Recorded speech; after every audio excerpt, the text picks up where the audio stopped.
Radio Sucesos 101.7 FM presenta su noticiero Sucesos con Milton Pérez y Verónica Larrea. Un periodismo libre para una democracia plena. Los hechos y las opiniones de los sucesos que marcan nuestro tiempo.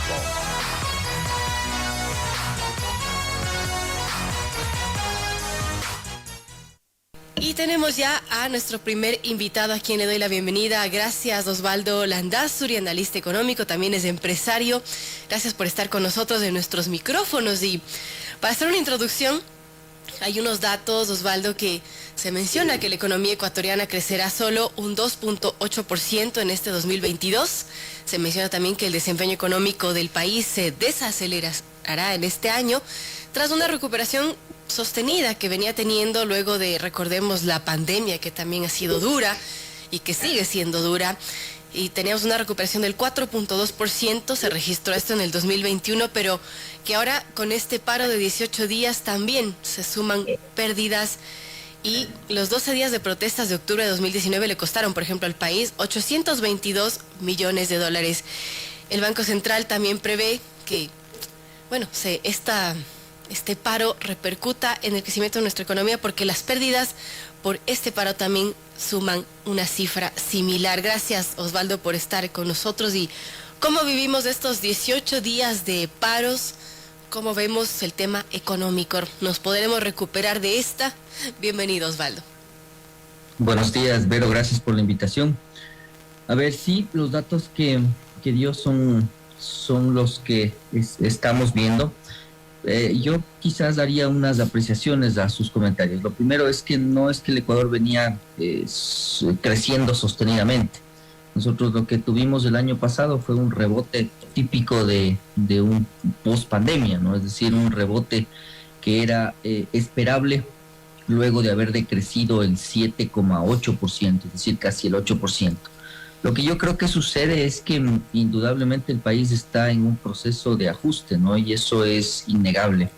Creo que el gobierno ha hecho mal la tarea del ajuste, no lo ha entendido bien, y probablemente eso es parte de este gran problema que tenemos ahora como país, es decir, cómo logramos incorporar al sector rural al crecimiento económico. Tal vez sea el mayor de los retos que tiene el gobierno ahora y la sociedad, creo yo, es decir, ponernos de acuerdo en ver cómo incorporamos. La propuesta mía, entre paréntesis, ha sido cambiar inversión por subsidios, y voy a participar, voy a hacer todo lo posible por estar en esos diálogos y tratar de plantear cosas más constructivas que el estar destruyendo el país solamente porque queremos que los combustibles bajen de precio, pensando que esa es la solución del problema. Entonces, sí, efectivamente hay una estimación que es más baja que la esperada. El Ecuador algún rato habló de crecer el 2,8%, otras cifras que daba la propia CEPAL hablaban de que podríamos llegar al 4% otra vez este año. Pero no solo es el problema del paro el que afecta al Ecuador, sino además del entorno internacional. Tenemos un entorno internacional de alta inflación, y eso lleva a dos conclusiones. La primera es las tasas de interés, y la segunda es que usted importa cierta inflación, es decir, algunas cosas que no las fabricamos localmente, como insumos agrícolas, etcétera, vienen subidas de precio, por un lado. Y por otro lado, la guerra entre Rusia y Ucrania, si bien nos favorece en el tema del petróleo, influye también negativamente en otros aspectos. Entonces, yo creo que esos dos retos son bien importantes que los consideremos como gobierno para ver cómo podemos actuar de manera contracíclica a lo que se va a venir, y sobre todo con más fuerza el año 2023. Es complejo el panorama, y no solamente por la forma interna, por los temas internos de nuestro país. Como mencionaba Osvaldo, hay un tema complejo en el mundo. Este conflicto entre Ucrania y Rusia también ha elevado muchos precios, entre ellos, por ejemplo, el del aceite, el de los pesticidas, fertilizantes, etcétera, y eso también encarece de alguna manera los costos. Ahora, con estos 12 puntos que se firmaron con este acuerdo de paz, Osvaldo, ¿cómo ve la situación del país? ¿Le tendrá difícil Ecuador cuesta arriba para cumplir con esos compromisos? ¿El aumento de subsidios significará le representará también a las arcas estatales recibir menos dinero? ¿Cómo afrontar esa situación del lado del gobierno? Esa es una excelente pregunta, y creo que ahí el gobierno a ver, creo yo que he sido de los más objetivos en analizar lo que venía pasando desde el día uno, ¿no? Es decir, el gobierno tiene primero que hacer una lectura correcta de lo que el Ecuador buscaba cuando fue elegido este gobierno. Es decir, nosotros votamos por una clara opción de no regresar al pasado.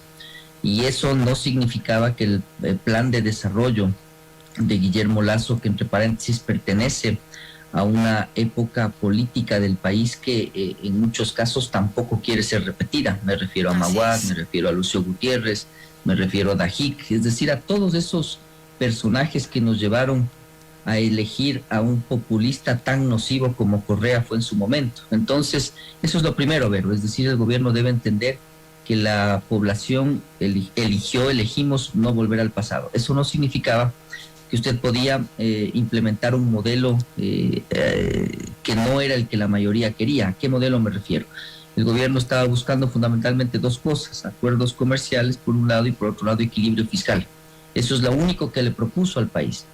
Y así vimos un presidente que viajaba a la Argentina a decir, en Uruguay y Argentina, perdón, que vamos a importar lácteos. Luego viajaba a Israel a buscar seguridad, pero al mismo tiempo un acuerdo comercial que no se explicaba tan bien. Es decir, una serie de, para mí, palos de ciego. Entonces, lo primero es leer bien el panorama. Segundo, entender ahora sí como sociedad, Vero, que nosotros no podemos seguir subsidiando combustibles fósiles de manera indefinida. Y eso es un acuerdo que debemos tenerlo como país, como, insisto, como sociedad, no encuentro otra palabra. Entonces, por ejemplo, parte del acuerdo que yo creo que es imprescindible tratar es ver cómo usted desarrolla el sector social, el sector rural de una manera sostenida. Y para mí no hay otro camino que utilizar los recursos de los subsidios en vez de desperdiciarlos, en vez de que un carro en San Borondón o en Cumbayá tenga subsidio a sus combustibles. Lo mejor es dar desayuno escolar a un niño o hacer una escuela en un sector rural. Entonces, la propuesta mía va más encaminada hacia que la sociedad pueda hablar con las 2.000 comunidades indígenas que tenemos. Son 2.000, es decir, es un número importante. Y de esa manera tratar de desactivar liderazgos tan nocivos como el de ISA, por ejemplo, que está utilizándole al sector indígena para sus réditos políticos. Yo creo que la única manera en la que podamos conversar con el sector rural es de manera directa. Y entonces ahí usted va a ver un cambio distinto, ¿no? Es decir, una conversación diferente en la que hablamos de desarrollo, de inversión y ya no de subsidiar combustibles. Entonces, ese es un reto importante que tenemos en estos 3 meses. Yo creo que nadie sale victorioso de este paro, es decir, el país entero ha perdido, quedamos fracturados, quedamos divididos.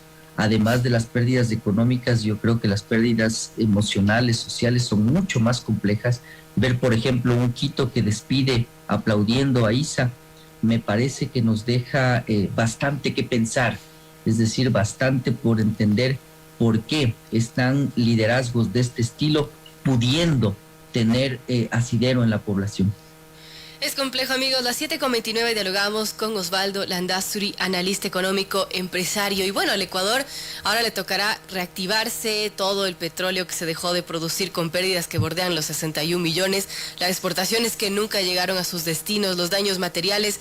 Los vamos a tener que pagar lamentablemente todos. Como decía, son, se calcula unos 900 millones de dólares que se perdieron, 900 millones con los que se podía haber hecho tantas cosas, Osvaldo.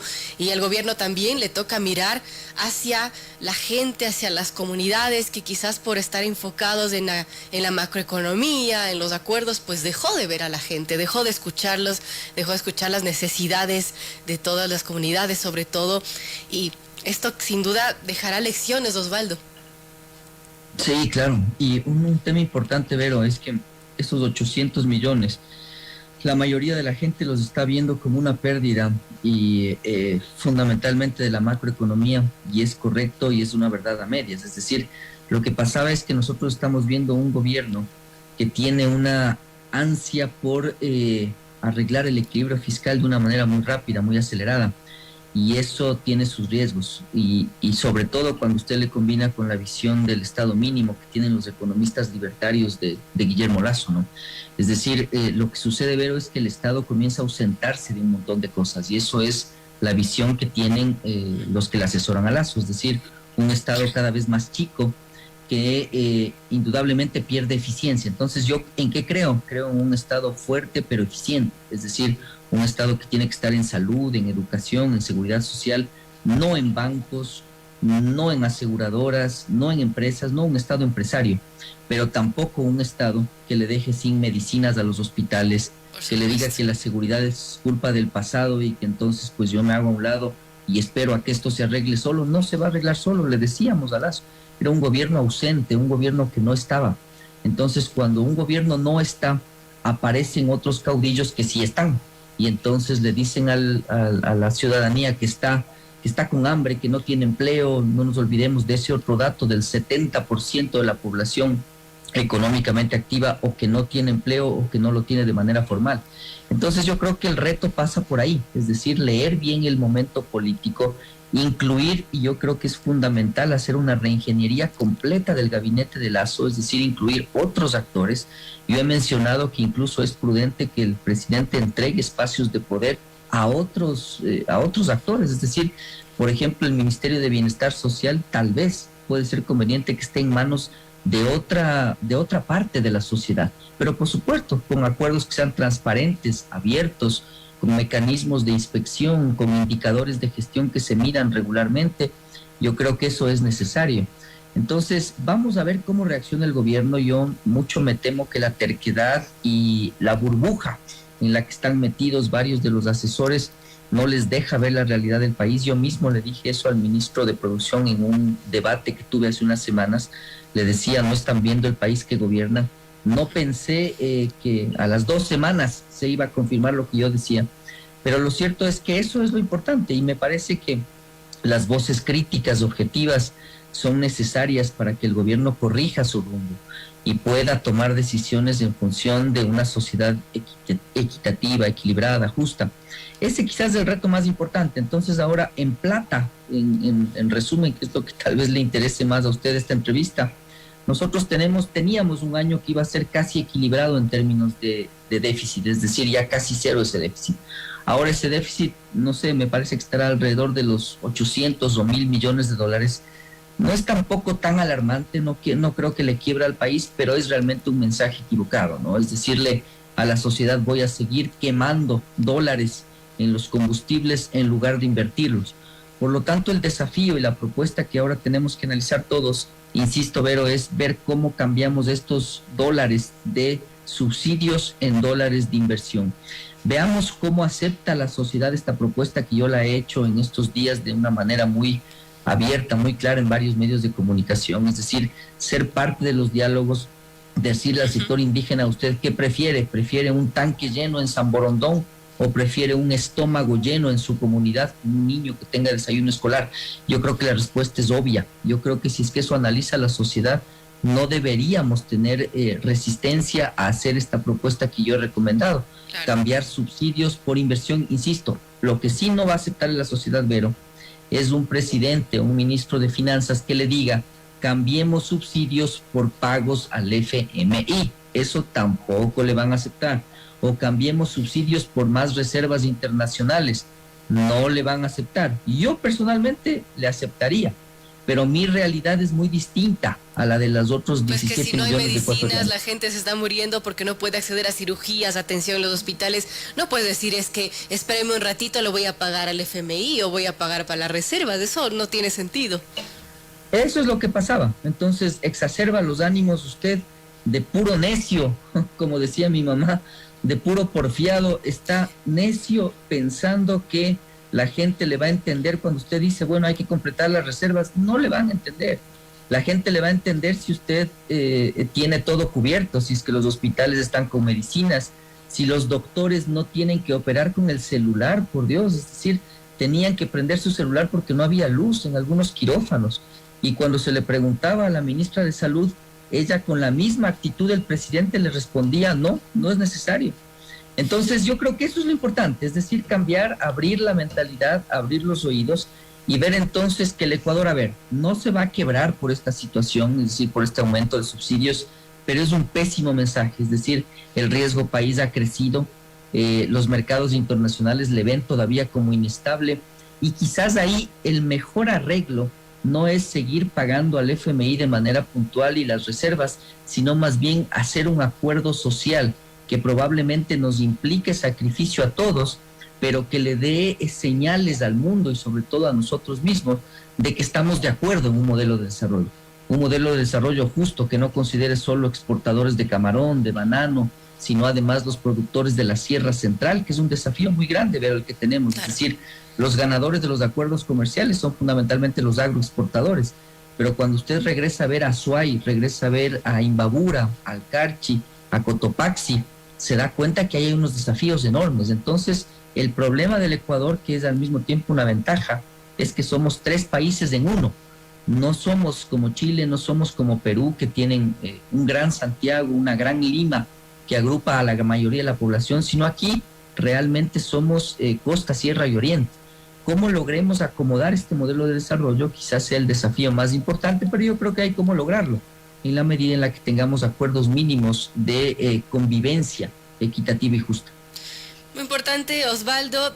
Y bueno, quizás con todo lo que se ha mencionado también se ve que hay una visión miope de lado y lado, ¿no? Del lado del gobierno, una visión miope porque no se ha regresado a ver a la gente, al campo, sus necesidades.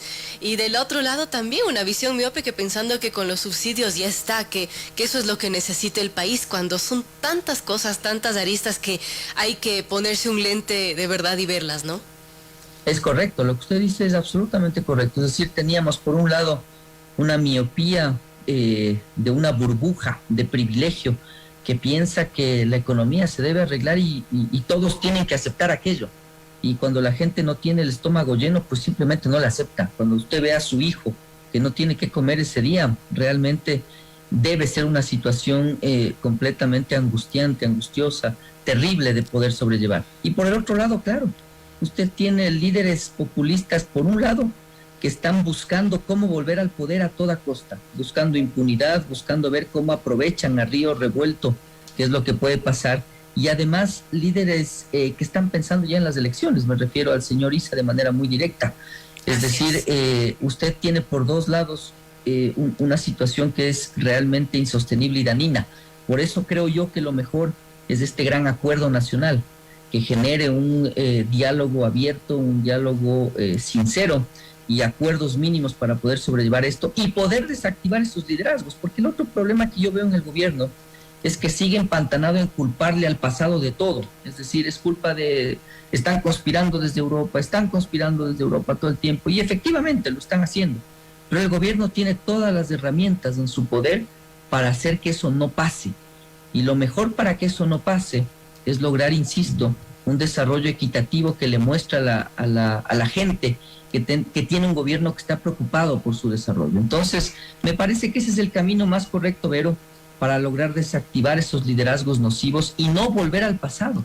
Porque lo que yo quiero que se entienda bien es que en mi análisis objetivo desde el día 1 de la presidencia de Lasso iba siempre encaminada en alertarle al país que si hoy hacemos mal las cosas, Vero, usted va a volver a elegir a caudillos populistas, a caudillos mentirosos, corruptos, una vez más. Y el péndulo va a regresar al pasado. Y peor aún, usted va a ver cómo esos 10,000 millones de dólares de reservas le sirven muy bien a ese caudillo para decir, yo voy a tomar esas reservas y las voy a repartir entre la población. Entonces, evitemos aquello, haciendo bien las cosas, siendo equitativos, racionales, prácticos, Vero, es decir, sin dogmas, que es lo otro que yo veo en este gobierno, y ojalá podamos construir un camino que le cierre las puertas al pasado, pero que obviamente también le cierren las puertas a ese pasado de Maguad, de Dajic, de la politiquería de esos años 90, que nos llevaron a quebrar en primera instancia, y luego a una posición en el 2005 que usted no sé si recuerda, pero se trataba de que se vayan todos, la gente no quería saber ya nada de nadie, y ahí aparece Correa, aparece ese caudillo que realmente nos ha causado un daño que yo le he catalogado parecido al peronismo en Argentina, ¿no? Un daño que va a durar bastante, y ojalá seamos lo suficientemente sabios para poder administrar bien esta situación y desactivar estos liderazgos, insisto, de una manera inteligente, y esa manera no es por la fuerza, esa manera es haciendo bien las cosas para que ellos no tengan cabida otra vez en las elecciones que vienen ya a continuación.